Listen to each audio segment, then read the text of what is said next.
আজ আমি এই কাতলা মাছটা রান্না করব একদম সিম্পল পদ্ধতিতে। এটা একদম নতুন গৃহিণীদের জন্য রান্না।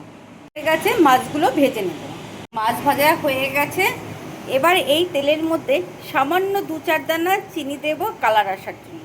এর ভিতরে শুকনো লঙ্কা, জিরে, তেজপাতা, একটা এলাচ, দারচিনি দিয়ে দেবো।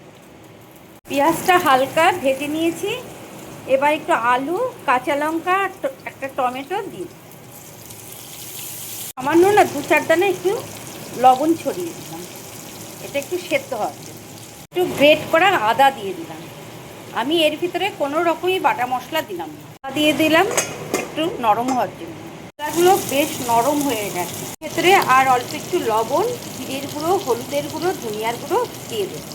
এবার সামান্য একটু জল দিয়ে কষাতে থাকবে। কি সুন্দর একটা সুগন্ধ বেরোচ্ছে। মশলা কষানো হয়ে গেছে, এবার ঝোল দিয়ে দিলাম। ফুটে উঠেছে, এবার চাপা দিয়ে দিলাম। সেদ্ধ হয়ে গেছে, এবার মাছটা দিয়ে দিলাম।